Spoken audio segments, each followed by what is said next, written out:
Hello, this is Chris Wilhelm, and for the next hour, I'll be reading from the Friday, July 3rd issue of the New York Times on the Niagara Frontier Radio Reading Service. Our first article today, U.S. job market makes slower but steady gains. Employers added fewer jobs in June than a month earlier, but the unemployment rate ticked down, a decent showing for the U.S. economy. By Talman Joseph Smith. Employment figures show that the American economy continues to stride past obstacles, including the inflationary pressures of the war with Iran. Employers added 57,000 jobs last month, and the unemployment rate fell to 4.2% from 4.3% the previous month, data from the Labor Department showed on Thursday. The unemployment rate has been at or below 4.5% since October 2021, the longest streak since the late 1960s. The report was the latest good showing for the American economy, which experts have characterized as surprisingly resilient again and again in recent years. At the midpoint of 2026, with the volatility caused by President Trump's tariff hikes mostly baked in, and the war with Iran potentially winding down, economic durability may be the emerging norm. The number of jobs added in June were about half that of the previous month, but still represented around what most economists assume is the trend level of job growth, said Jason Draho, an economist and the head of asset allocation for the Americas at UBS. Average hourly earnings growth for workers registered 3.5% on an annual basis in June, a marked slowdown from the peak a few years ago. Pay raises are not keeping up with prices, a reason consumer sentiment remains low. Inflation is hovering around 4% on an annual basis after dropping to near 2% in 2024. The labor market has been treading water for a year and a half, and this is another report that exemplifies that, said Catherine Ann Edwards, a labor economist. In positive news, employment in professional and business services, which fell from 2024 to 2025, has risen since the start of 2026, with the sector adding 36,000 jobs in June. Jobs in social assistance and health care have continued their steady gains. In spite of a bump in activity from the World Cup, leisure and hospitality employment declined by 61,000 in June. Economists said the reading may be a noisy quirk reflecting seasonal adjustments in the data. This was the fourth consecutive monthly increase in jobs, an impressive turnaround from the hiring slowdown throughout 2025. The United States has added an average of 111,000 jobs per month over the past 3 months, compared with 181,000 in all of last year. Gregory Dacko, the chief economist at the consulting firm EY, said he anticipated that job growth would stabilize at approximately 70,000 per month for the rest of the year, and that the unemployment rate may edge up, but only slightly. Still, an unusually low number of people are quitting their jobs. Surveys show people are staying put because they lack confidence in finding better opportunities. The labor force participation rate for prime age workers, people 25 to 54 years old who are working or seeking work, dropped to 83.3% from 83.9%. This could be a signal that the labor force, after reaching the highest level in decades in recent years, has plateaued. Waves of baby boomers continue to retire, and immigration levels, as a result of Trump administration policy, are muted. Economic growth has nonetheless continued to stride forward. Forecasters at Vanguard expect U.S. GDP growth to reach a robust 3% in 2027. Business analysts have said that the artificial intelligence build-out, tax breaks for corporate investment, and elevated tax refunds for households have helped power the economy forward. Other research from Vanguard, though, shows that most job growth in early 2026 was concentrated in lower-income roles, and data from Bank of America shows a divergence in whose wages are outpacing inflation. For lower and middle-income households, pay has fallen behind price increases, while those in higher income brackets remain above water at about 6% growth on an annual basis. Retail spending continues to be a strength in U.S. commerce overall, even if that resilience is concentrated among consumers in the top third of the income and wealth distribution. Indexes tracked by Brian LeBlanc, an economist at PNC Bank, show lower-income households' underlying savings are holding up, even though those savings have much less purchasing power than they did before the COVID-19 pandemic. Sucharita Kodali, vice president at Forrester, who specializes in e-commerce and retail, has said retail sales are robust despite inflation because consumers are forced to purchase essential goods for a higher price, not because lower and middle-income households are splurging on discretionary items. Still, with the job market in relatively good shape, analysts expect the Federal Reserve to focus more sharply on the country's inflation problem. Kevin M. Warsh, the Fed's new chairman, has vowed to deliver price stability, but he may nevertheless feel the same cross pressures his predecessor did, a growing desire to rein in high inflation, tempered by a concern that tightening the cost of borrowing in the economy could hurt jobs and growth. Bill Adams, chief U.S. economist at Fifth Third Commercial Bank, says the biggest inflationary threats are from the AI boom, which is creating supply bottlenecks for semiconductors, electronics, and related products. Yet what retail analysts call price insensitivity among affluent consumers who keep spending even as prices spike for sports tickets, meals, or personal services are playing a role too. Atlanta, Boston, Dallas, Houston, Kansas City, Los Angeles, Miami, New York, New Jersey, Philadelphia, Seattle, and the California Bay Area are all hosts for this summer's World Cup tournament, and leisure and hospitality businesses in these areas are reporting an uptick in customers as regional and international visitors flood in with revelry. Doug Palsy, 53, a co-owner of Red's, a sports bar and restaurant in Rutherford, New Jersey, said with joy that he's been slammed as French, Norwegian, and Brazilian fans have cheered and eaten and imbibed before, during, and after the nearby matches. He is on track for record revenue in his more than 30 years in business. To manage the influx, he has also increased staffing, adding cooks, food runners, and bartenders, who have all seen an uptick in tips, he said. Everybody's been real happy, Mr. Palsy said. Everybody's making money. Other problems in the economy persist. The housing market remains frozen by years of elevated interest rates and too expensive for many would-be buyers. The ceasefire with Iran is precarious, and resumption of hostilities in the Middle East could hurt the economy again. But investors are betting on largely positive outcomes. In the stock market, companies connected to AI are seeing their valuations rise, and industrial and financial companies, generally viewed as more reflective of underlying commercial conditions, are experiencing strong earnings too. The Dow Jones Industrial Average hit a record this week. The manufacturing sector has added only 18,000 jobs in total this year, yet that is still a reversal from the steep declines seen in 2025. Craig Fuller, chief executive of FreightWaves, a firm that provides high-frequency data on U.S. logistics industry, argues that the industrial economy is ramping up now. We see it in the rail data, he said, which is a fantastic signal for future manufacturing production. Derek Hamilton, the lead economist for the AFL-CIO union, said he remained concerned that even as U.S. output has grown, the share of national income going to labor is at a historic low.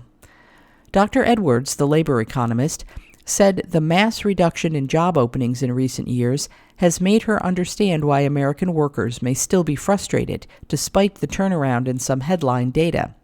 A good jobs number doesn't make a strong labor market, she said. Without climate change, U.S. heat wave called virtually impossible. Scientists have said the conditions are the result of a climate that is fundamentally different from the time before fossil fuel use started rapidly warming the world, by Raymond Zhong.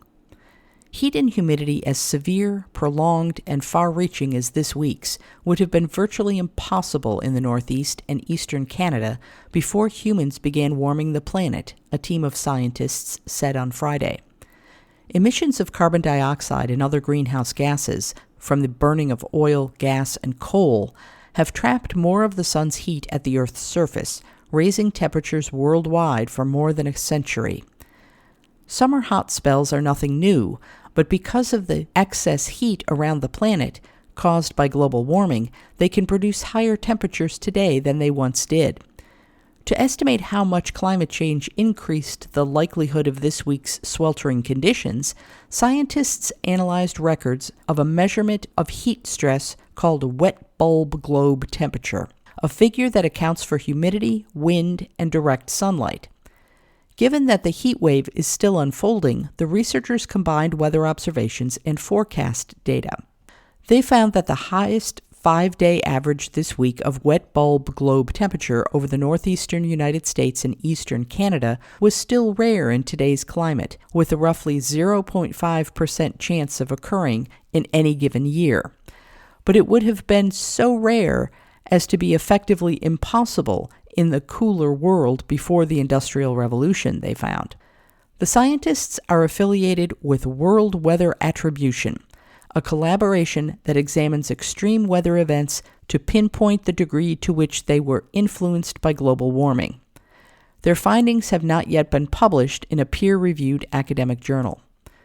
Last month, the same group of researchers analyzed the recent searing heat in Western Europe and concluded that climate change has also fueled that hot spell.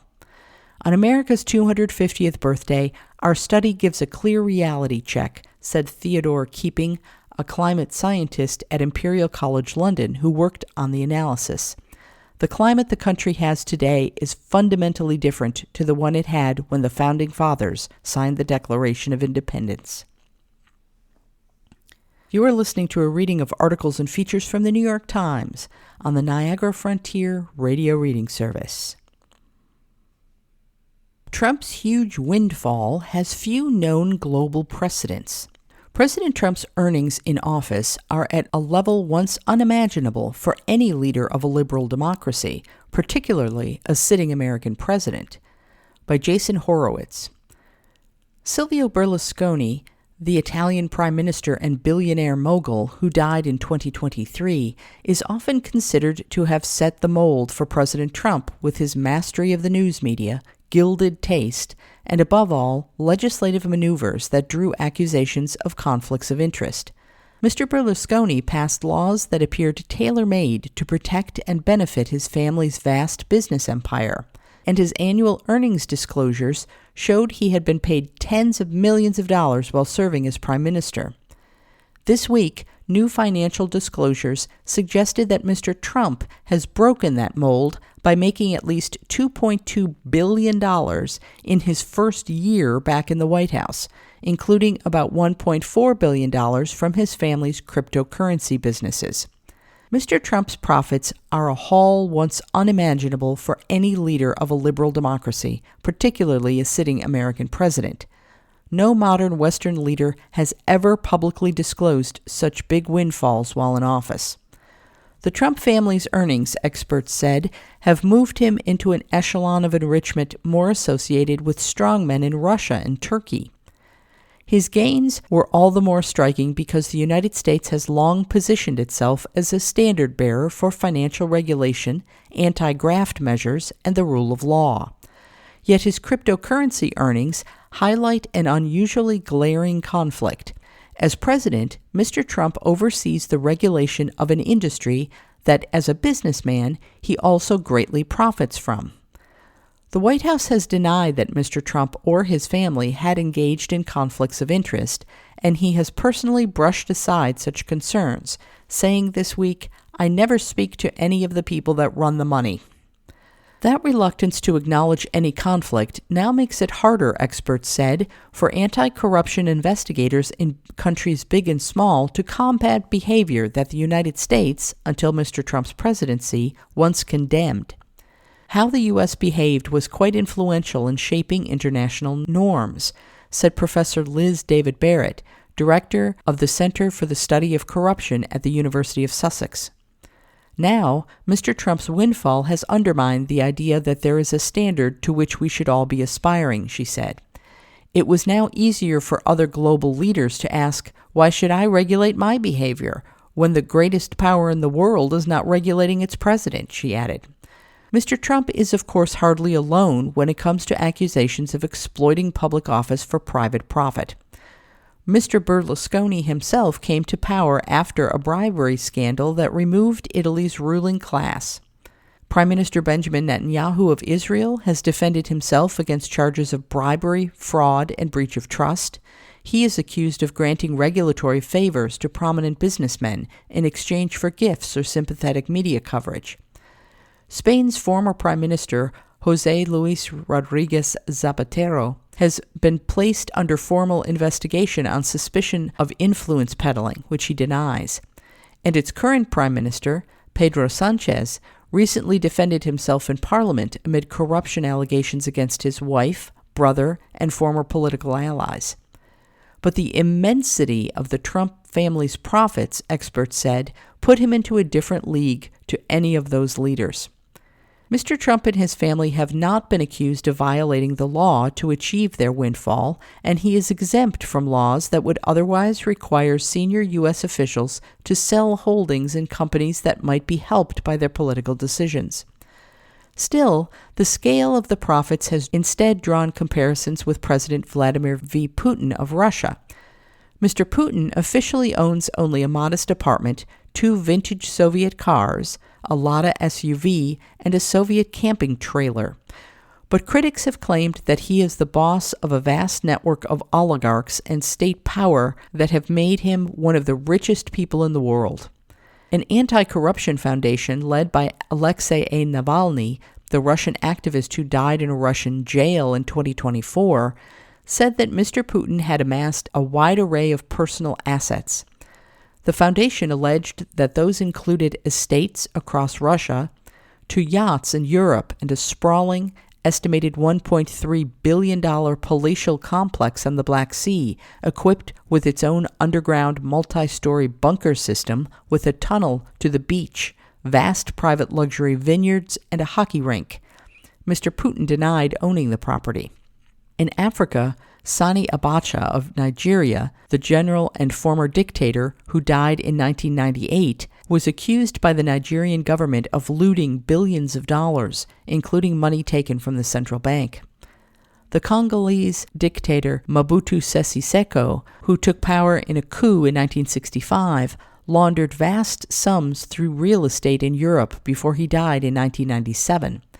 Professor David Barrett said that the Trump family's business ventures also drew comparisons with political dynasties in Asia, where leaders had been accused of conflict of interest between their political activities and their family's business empires. Mr. Trump's family business, the Trump Organization, has licensed the Trump name to properties in countries that rely on the Trump administration's support, including Saudi Arabia and Qatar. The White House has often rejected concerns over such issues, saying that Mr. Trump's children run the organization, not the president. The family of Thaksin Shinawatra, a telecom billionaire and the populist former Prime Minister of Thailand, is among the Asian dynasties that have been accused of abusing their proximity to power. He was jailed for having used his time in office to further enrich his family after, among other things, his wife bought a desirable plot of land from a government agency. Mr. Thaksin said the conviction was politically motivated. Professor David Barrett said that increasing polarization in many countries made it easier for leaders to escape accountability. In a polarized society, voters often view accusations against their chosen political leaders as a politically motivated attack rather than a legitimate source for concern, leading them to dismiss the claim's relevance. Or even if voters believe the accusations, Professor David Barrett said, their loyalty to their parties and leaders can allow them to turn a blind eye to their missteps. As Mr. Trump said of his own deal-making in January, "I found out that nobody cared." That kind of indifference has blunted the ability of traditional checks and balances to hold leaders accountable, experts said. If voters dispute the importance of accusations against their leaders, They may also eventually reject the legitimacy of the watchdogs making those accusations, according to Fernando Jimenez Sanchez, a political scientist who specializes in corruption at the University of Murcia, Spain. The stain of corruption can still be a powerful political weapon. Viktor Orban, Hungary's former prime minister, lost power in a recent election after voters turned on him, in part because of widespread corruption allegations against his government. Transparency International often put Hungary at the bottom of its annual corruption rankings for countries in the European Union. Yet for many voters in countries run by populists, Mr. Sanchez said, checks and balances in general are seen as just another part of the elite politics they criticize. Since Watergate, he added, the United States had helped set the standard for international anti-corruption norms. Now, he said, Mr. Trump was setting a different standard that could have the effect of demolishing democratic guardrails and clearing the way for others' conflict of interest. This, Mr. Sanchez said, is what is being lost. You are listening to a reading of articles and features from the New York Times on the Niagara Frontier Radio Reading Service. U.S. officials believed Israel was plotting to kill Iranian negotiators. Any Israeli attempt to kill Abbas Araghchi, the foreign minister, or Mohammad Ghalibaf, the parliament speaker, would have derailed peace talks, American officials feared. By Julian E. Barnes and Farnas Fasihi. U.S. officials believed that Israel might have been plotting to kill Iran's top negotiators, while Washington was engaged with Tehran in delicate talks this spring to reach an interim peace deal, according to current and former American officials. Killing senior Iranian leaders had been part of strategy from the start of the war, but American concerns about targeting of two particular Iranian officials, Abbas Araghchi, Iran's foreign minister, and Mohammad Bagher Ghalibaf, the Speaker of the Parliament, spiked during delicate ceasefire negotiations that began in April.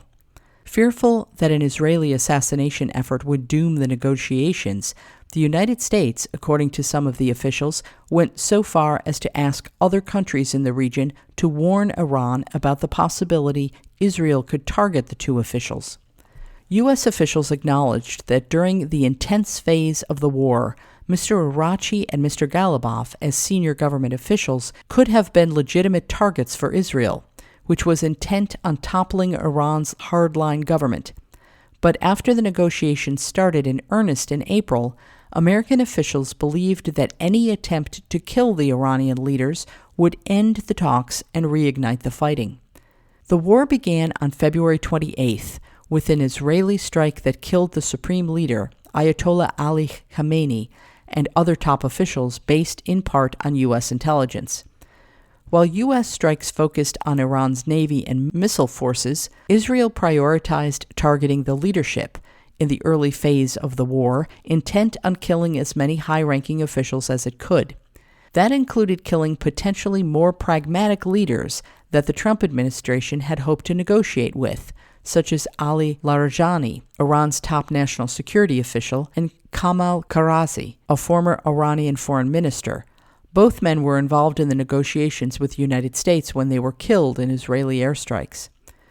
The Trump administration's suspicions about the possible Israeli plot to kill the two top negotiators show how the U.S. and Israeli war aims, which were close at the very beginning of the war, quickly diverged radically. And while the United States wanted a peace agreement, Israel has been skeptical of the initial cessation of hostilities in April. The initial 2-week ceasefire in April was met with grudging Israeli official support and broad public concern in Israel that the United States was ending the war too early. Rather than being driven from power, the theocratic government of Iran had become even more hardline, and Iran's Islamic Revolutionary Guard Corps has only consolidated its control over the country. Mr. Araghchi and Mr. Ghalibaf had been the key officials negotiating with various countries in the region to reach a ceasefire, and then a more lasting peace with the United States. In June, the United States and Iran reached a framework agreement that sought to open the Strait of Hormuz and set the outline for follow-on talks on Tehran's nuclear program. Officials and commentators in Israel viewed the initial agreement as a disaster because it did not accomplish their country's war aims of forcing regime change, destroying Iran's proxy forces, and seriously damaging its missile program. Israeli officials also worried the agreement would put billions of dollars into Iran, allowing it to quickly rebuild after the war and without meaningfully restricting its nuclear ambitions. A spokeswoman for the Israeli embassy in Washington declined to comment. Asked about Israeli plans and the warning to Iran, a U.S. official noted that talks between American and Iranian delegations continue and that Steve Witkoff, a special envoy, and Jared Kushner, the president's son-in-law, had productive meetings in Qatar. President Trump, the official said, wants the peace process to play out. The Wall Street Journal reported in March that Israel had Mr. Araghchi and Mr. Ghalibaf on a target list, but temporarily removed them as the United States discussed beginning negotiations with Iran. A U.S. official and a Middle East official said that the Trump administration learned about that time that at least Mr. Ghalibaf was on an Israeli targeting list and asked Israel to refrain. Mr. Ghalibaf was nearly killed in both the 12-day war in June 2025 and again in this year's conflict, when Israel targeted a secret meeting of senior government officials in a bunker under a mountain, according to 3 senior Iranian officials and public comments by officials. In both incidents, Mr. Ghalibaf was rescued from under the rubble, the officials said.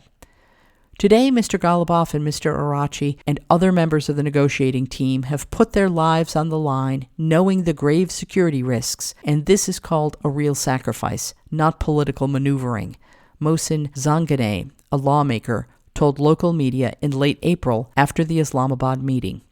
During the negotiations, Iran has taken precautions aimed at making it more difficult for Israel to strike at senior officials. In April, Mr. Ghalibaf was set to travel to Islamabad to meet with Vice President J.D. Vance, but Iranian security officials were concerned that Israel would use the opportunity to assassinate Mr. Ghalibaf or Mr. Araghchi to derail the talks, the officials said. Iranians sought guarantees from the United States through Pakistani and Qatari intermediaries that Israel would not carry out any covert operations targeting the Iranian delegation, the official said. Pakistani fighter jets escorted the Iranian airplanes carrying a delegation of more than 70 Iranians from the border of Iran to Islamabad and back again when the session was over. But on the way back to Tehran, an Israeli security threat emerged. Iran's security forces notified the plane carrying Mr. Ghalibaf back to Tehran that they had picked up intelligence that Israel planned to attack the plane and that 2 Israeli fighter jets had entered Iran's airspace from its western border near Iraq, the 2 officials said. Mahdi Mohammadi, a senior advisor for Mr. Ghalibaf, who accompanied him to Istanbul, confirmed this account on his social media page. The plane made an emergency landing in the city of Mashhad, Iran's closest airport to the Pakistani border, and the Iranian delegation traveled some 8 hours by land back to Tehran, Mr. Mohammadi and the 2 officials said. But the officials have continued to travel. In late May, Mr. Ghalibaf and Mr. Araghchi flew to Qatar for talks and then traveled to Switzerland in June for a second in-person meeting with Mr. Vance and the American delegation. With attacks on Crimea, Ukraine hopes to pressure Putin to end the war. Escalating drone strikes, fuel shortages, and power cuts in the region Russia annexed are among the factors turning up the heat on President Vladimir V. Putin. By Paul Sun and Natalia Vasilyeva. Ukraine is trying to turn Crimea into a new pressure point for the Kremlin, aiming to inflict so much pain on a region especially dear to President Vladimir V. Putin of Russia that he will agree to end the war. Crimea has long been a flashpoint between the 2 countries, even before Russia captured the region, a peninsula jutting into the Black Sea, and annexed it in 2014. Since the days of Catherine the Great, Crimea has functioned as a Russian military stronghold and a place for faraway Moscow to project its power into the Black Sea. Even when independent Ukraine controlled the territory, Russia kept a huge naval presence in Sevastopol, the peninsula's biggest city. In 2014, Mr. Putin's military attacks on Ukraine began with an invasion of Crimea, making the peninsula particularly symbolic. In the years since then, Moscow has consolidated its occupation, seeking to fully integrate the population of approximately 2.5 million people into Russia and transform the tourist region into a showcase of its largesse. Now, a surge in Ukrainian strikes targeting Crimea's supply lines and infrastructure has heightened the tensions on the peninsula and ushered in a new phase of wartime uncertainty as the war continues to rage in the rest of Ukraine.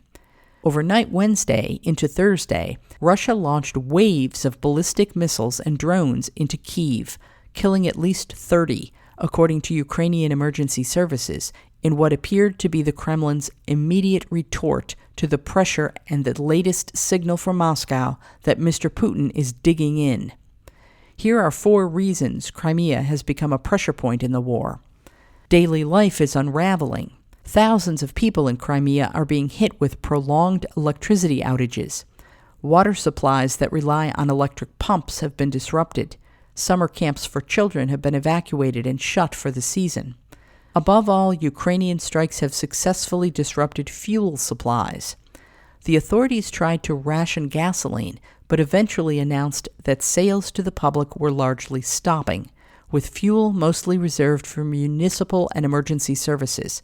Extra supplies are sometimes sold to the public. In Sevastopol, Crimea's largest city, the governor sends updates on fuel to residents on social media, periodically flagging a few gas stations that will be open. In an interview on Sunday, Mr. Putin broke his silence on what has been going on in Crimea, assuring residents that all the needs are going to be met and pledging to boost supplies by sea and land.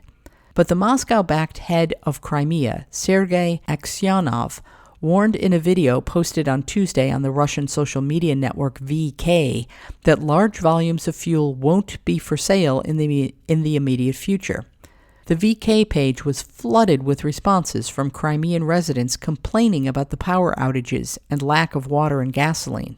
Power has been cut off in the town of Krasnoperkopsk and the area for 2 days. Why can't you turn it on for at least an hour or two to let people deal with their everyday chores? One commenter wrote. Ukraine has targeted military infrastructure, power stations, and fuel facilities and supplies. Several small towns and villages, mostly near Russian military bases, have recently experienced day-long blackouts. In Sevastopol, residents along at least 100 streets suffered power outages this week, with the authorities over the weekend imposing emergency cuts lasting for half a day.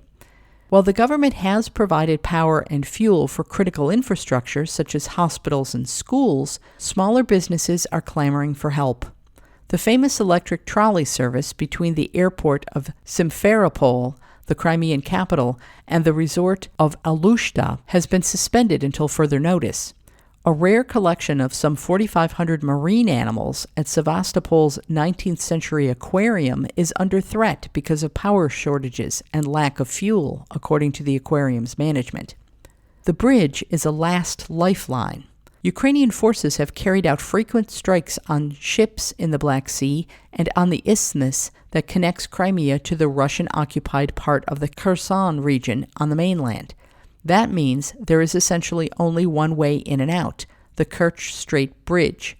Built after Russian annexation, the vehicle and rail bridge connects Russia's Krasnodar region with the city of Kerch in eastern Crimea. During the war, Ukraine has attacked the bridge multiple times, with one big attack early in the conflict causing substantive damage. Bringing fuel supplies over the bridge to Crimea is particularly risky for the Russian authorities because tankers could be attacked by Ukrainian forces looking to potentially destroy the crossing.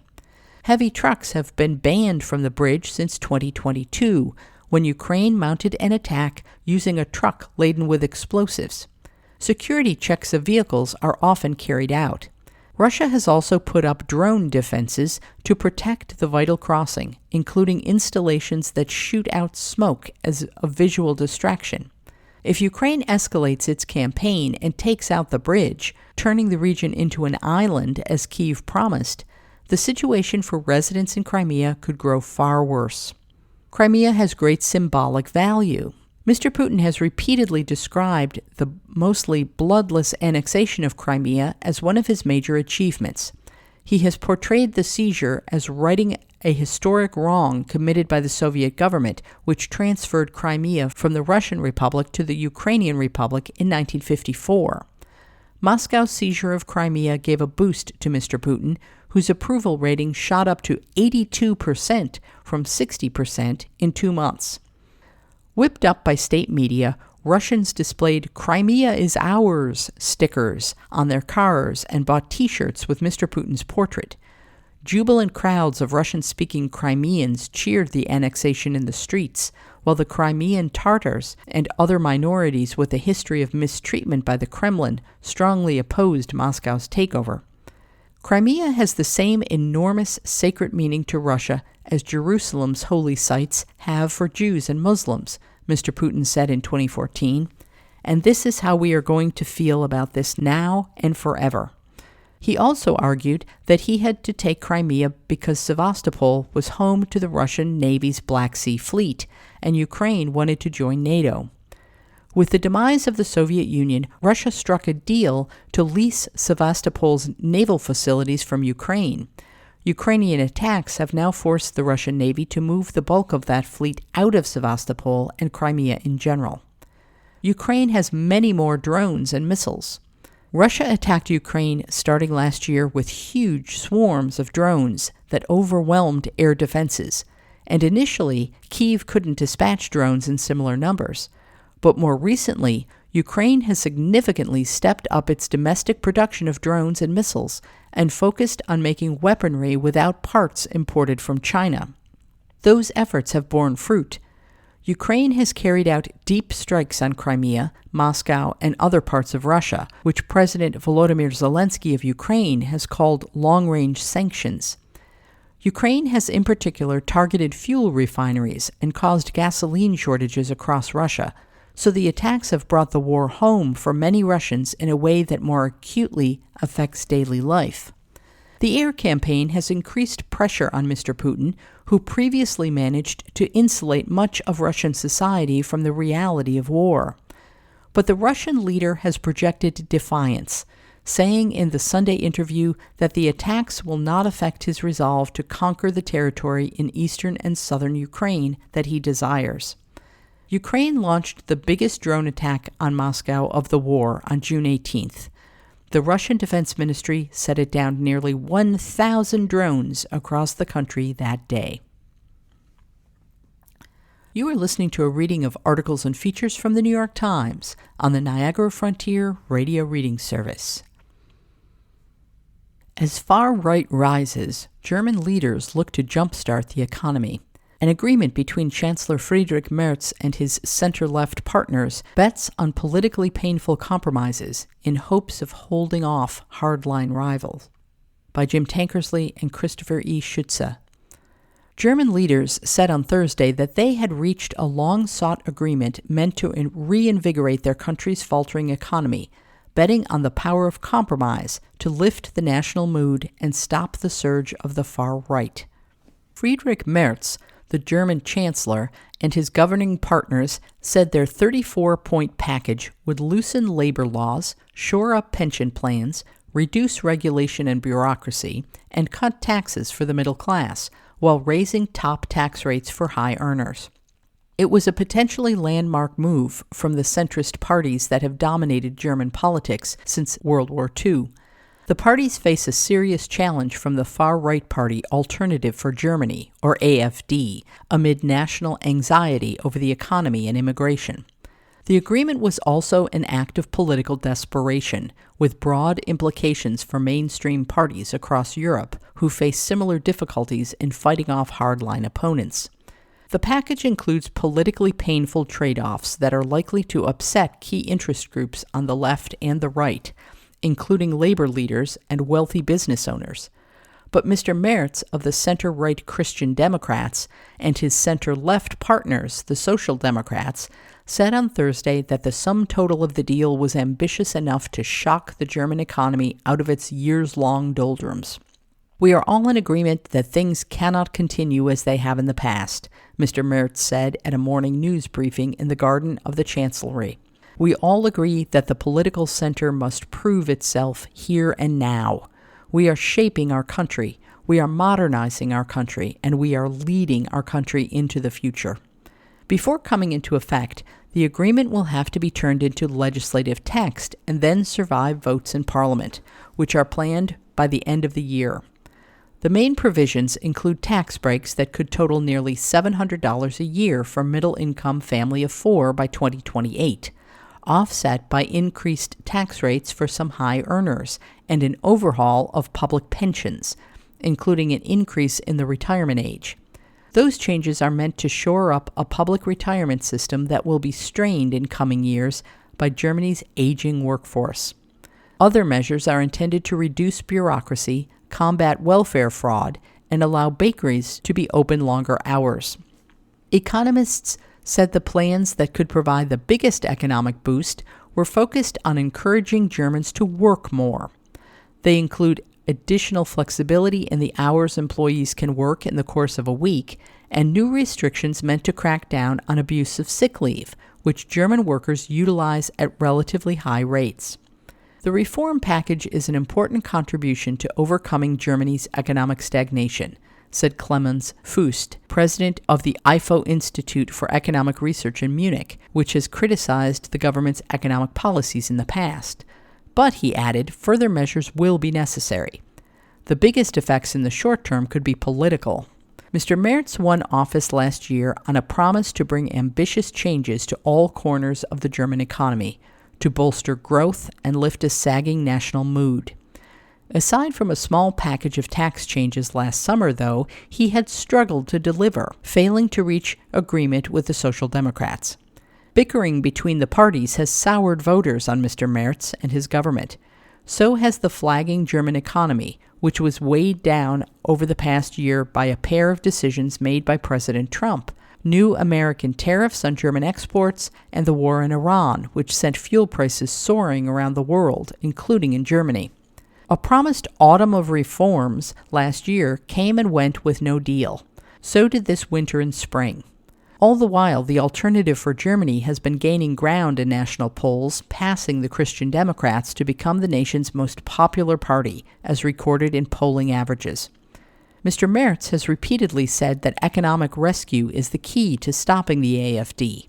Officials in his government set the end of June as a make-or-break date for an agreement to do so. In an evening meeting on the first day of July, they found one. Germany is at last moving, Carsten Breschke, the global head of macro at ING Research, wrote in a research note. AfD leaders immediately criticized the plan. Alice Weidel, a chairwoman of the party, wrote on social media that the plan featured leftist redistribution and minimal compromises that do not deserve the name reform. In the news conference on Thursday, officials expressed hope that the measures would bolster the national mood and turn a corner on a difficult first year for the coalition and the economy. I am firmly convinced that in a few years we will look back on this phase in our country's history, said Lars Klingbeil, the vice chancellor and a social democrat, and say that it was the right thing to do and that it was necessary for us to modernize our country. Vatican excommunicates breakaway group in biggest schism in 156 years. The move against the Society of St. Pius X followed its defiance of Pope Leo XIV by consecrating new bishops against his wishes. By Elisabetta Povoledo. The Vatican on Thursday excommunicated the clergy of a breakaway conservative faction of the Roman Catholic Church, as well as any worshippers who do not leave the group. The expulsion came a day after the faction's leaders defied a personal plea from Pope Leo XIV and consecrated 4 new bishops without his permission. The decree against the Society of St. Pius X excommunicated at least 750 priests. It could also affect thousands of worshippers who have not been immediately expelled, but according to the Vatican, might still be punished if they do not leave the group and confirm their loyalty to Pope Leo and adhere to the Church and its teachings. Historians said it was the biggest schism in the Catholic Church since at least 1870, when a much smaller group of Catholics in Germany broke with the Vatican. The Society of St. Pius X does not keep full records of its followers, but officials estimated that they number between 300,000 and 600,000 people. In an explanatory note about the decree, the Vatican said the society was barred from officiating marriages and hearing confessions, and it warned the society's followers to stop attending its masses and participating in its events. The Vatican's note added that all formal followers of the society are to be considered schismatics and excommunicated after its leaders consecrated the bishops in a ceremony in Switzerland on Wednesday against the will of the Holy Father and in open violation of canon law. The society did not immediately comment on the excommunication. The schism is the biggest internal crisis within the Catholic Church since Leo became Pope in May 2025. It is also a blow to his stated efforts to bridge divisions between Catholics who want to modernize the Church, including by ordaining female priests, and conservatives like followers of the Society of St. Pius X who hold fast to tradition. Experts said Leo's decisiveness revealed that he would not maintain superficial unity at all costs. He has learned from 20-plus years of make-believe reconciliation and rapprochement that never went anywhere, said Massimo Fagioli, a professor of theology at Villanova University in Pennsylvania, where Leo studied. He's drawing some conclusions, and there's a schismatic reality, and we have to say what it is, Professor Fagioli said. The Vatican's decision heightened a decades-long standoff between the Church's leadership and the Society, which is widely known by acronyms SSPX. The Society was founded in 1970 by Archbishop Marcel Lefebvre in protest against the Church's efforts to modernize after the Second Vatican Council, held between 1962 and 1965, including by allowing priests to hold services in vernacular languages instead of only in Latin. The Society also objects to the Council's efforts to soothe tensions between Catholicism and other Christian faiths, and to take part in interreligious dialogue. And it insists on the primacy of the Roman Catholic Church, even as it accuses the modern leaders of heresy. Those tensions came to a head in 1988, when the Society first consecrated 4 bishops without permission of Pope John Paul II, who swiftly excommunicated them, and Archbishop Lefebvre.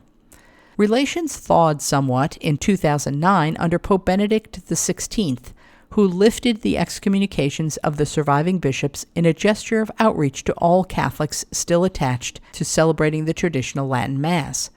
But one bishop had provoked outrage by denying the Holocaust. That rapprochement ended on Wednesday, after the Society defied Leo by proceeding with a consecration ceremony that the group said had brought some 17,000 worshippers to Echonay, a small village in Switzerland where the Society installed its first seminary in 1970. The Vatican's reaction on Thursday was harsher than in 1988, when it excommunicated only the Society's 5 senior prelates. This time, the excommunication applies to all of the Society's priests and formal followers. The Vatican added that the sacraments administered by the Society's priests, including confession and matrimony, were invalid, reversing concessions that Pope Francis had made to the Society in recent years. There was a lot of debate in the Church about the real effect of that unilateral lifting by Pope Benedict in 2009, so now there's full clarity, said Professor Fagioli. The Vatican's decree left open the possibility of reconciliation for those who agree not to take part in the Society, saying that the Church, as a caring mother, will welcome with sincere affection and lively solicitude all those who wish to return to full communion. On Thursday afternoon, the Vatican's Doctrine Office issued a document with instructions for priests and faithful who wanted to return to communion with the Church. For priests, this included writing a letter asking for the remission of the censures incurred as a result of having been ordained by an excommunicated or irregular bishop, and would involve a trial period in a diocese.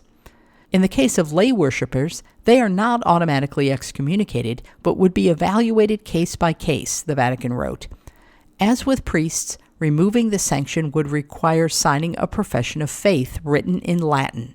The Reverend Ian Andrew Palco, an SSPX priest in Texas, said he did not expect the excommunication to lead to many defections. There may be some who are uncomfortable with excommunication, he said, but he added if the faithful were worried, it would have already pushed them away. And the Reverend Paul Robinson, the Society's prior in Denver, said, I think there will still be contact with Rome, as there was after the 1988 excommunications. The Reverend Roberto Regoli, a church historian, said that the Society was well placed to survive because it had so many outposts across the world, including universities and schools. Bombs bursting in air means hours of smoke and confused dogs in D.C. Organizers want the July 4th fireworks in the nation's capital to break the world record, but the fun will also come with air pollution and possibly headaches for pet owners and zookeepers. By Quinn Glabicki, Katrin Einhorn, and Maxine Joslow. On Saturday, as the skies above Washington host what President Trump has called the largest fireworks show in history, dogs will be sedated, the elephants at the National Zoo may retreat to an indoor escape, and many residents will abandon the city entirely. Pyrotechnics have brought bombs bursting in air spectacle, joy, and national pride to Americans since 1777, though they also come with something else, a lot of smoke and a lot of booms.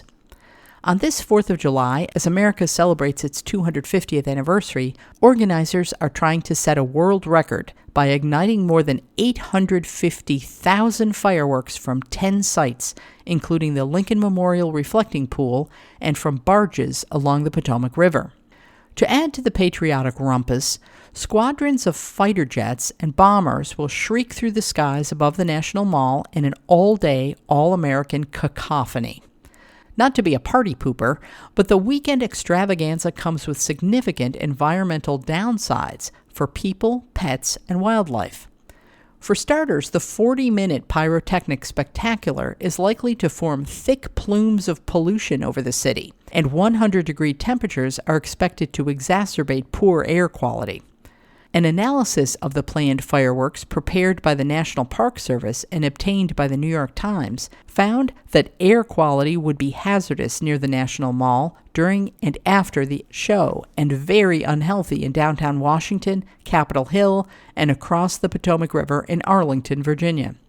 Air pollution would affect areas as far as 15 miles downwind of the event, according to the analysis, which was not publicly released. The effects would linger for as long as 6 hours after the last fireworks, the document said, and metals and particulate matter would settle on the mall and in the river. Representatives for the National Park Service did not immediately respond to a request for comment on the analysis, which was earlier reported by the Washington Post.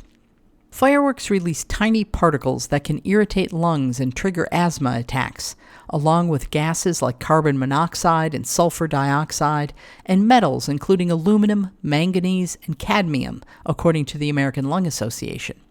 Even Freedom 250, the Trump-backed group that helped organize the event, acknowledged on its website that air quality will decline and visibility may become compromised. It advised children and older people to avoid extended time outdoors and advised residents to keep windows closed and to use air filters. It's probably going to be incredibly hot, and adding a fireworks show is just going to compound the air quality that's already destined to be poor, said Panagis Galiatsados, a pulmonary physician and an assistant professor at Johns Hopkins University School of Medicine. He encouraged people with respiratory conditions like asthma to stay indoors and watch the spectacle on TV. Sometimes we need to just be mindful of safety versus grandiosity, he said. Researchers at New York University found that particulate pollution spiked during the Macy's 4th of July fireworks show in 2023, which exploded some 60,000 pyrotechnics over New York City. The researchers said that concentrations of hazardous metals near the show peaked at more than 6.5 times the levels recorded earlier that same year, when smoke from Canadian wildfires had blanketed New York. It took as long as 12 hours for the air quality to return to normal levels after the display, and water samples collected from the East River contained more than double the levels of lead, nickel, and antimony than measurements taken before the celebration. Taken together, the findings show a real fallout, said Terry Gordon, a research professor at New York University Grossman School of Medicine. It's an acute high-level exposure. On Saturday night, the Trump administration plans a pyrotechnic extravaganza more than 14 times as explosive as the Macy's show. The noise and air pollution will be unprecedented, said Dr. Gordon, who said he expected high levels of particulate pollution heavily concentrated in heavy metals, some of which may be toxic. Ultimately, wind speed and direction will dictate who faces the brunt of it and where the particles settle, Dr. Gordon added. But it's not just humans that could face side effects. Birds are especially at risk. The sudden blasts of the fireworks scare them into flight, but they do not navigate well in the dark. In a few cases, mass deaths have resulted. After New Year's fireworks celebrated the arrival of 2025, more than 1,000 mountain finches were found dead near a town in Bulgaria's Sredna Gora mountains. The birds showed fractured bones, ruptured organs, and internal hemorrhages. Researchers determined that acute severe stress from the fireworks had led to collisions with trees, the ground, and other birds. Hundreds of birds, mostly starlings, littered the streets of Rome on January 1, 2021, and a decade earlier as many as 5,000 red-winged blackbirds were dead after fireworks in Beebe, Arkansas. Then there are the terrified pets. Dogs tremble, they drool, they try to hide by cramming themselves into spaces that are too small. They have accidents indoors and tear up clothes or furniture.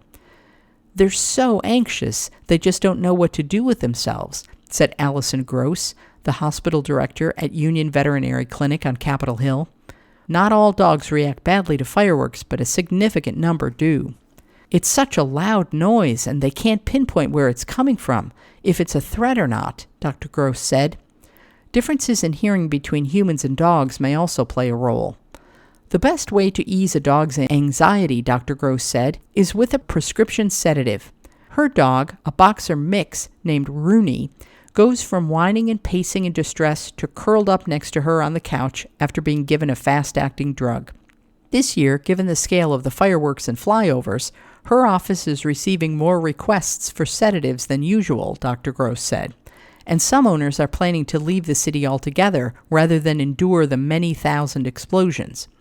If we stayed here, it would just be a nightmare, said Savannah Jones, who lives in Capitol Hill with her husband and golden retriever Nina. Ms. Jones is planning to flee to a cabin in rural Virginia with a friend and another dog. Roughly 3 miles from the center of the celebrations on Saturday at the Smithsonian National Zoo, staff members are planning to make sure their elephants can escape the explosions inside.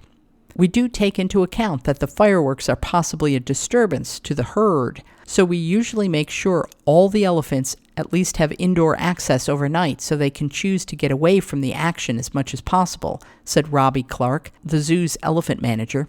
Miniature donkeys, on the other hand, are city animals and are used to the fracas, said Kenton Kearns, the curator of the Kids Farm exhibit at the zoo. Fireworks have enthralled people for millenniums, becoming a fixture at Lunar New Year celebrations in China, at Diwali festivals in India, and for Bastille Day in France. For some, the deafening booms and sulfur aroma are irreplaceable, but a few places are experimenting with more environmentally friendly alternatives. This year, cities including Chapel Hill and Salt Lake City will launch hundreds of light-up drones into the sky for a towering display of digitally coordinated shapes and colors without the smoke. You have been listening to a reading of articles and features from the Friday, July 3rd issue of the New York Times. Your reader has been Chris Wilhelm. Thank you for listening, and happy 4th of July.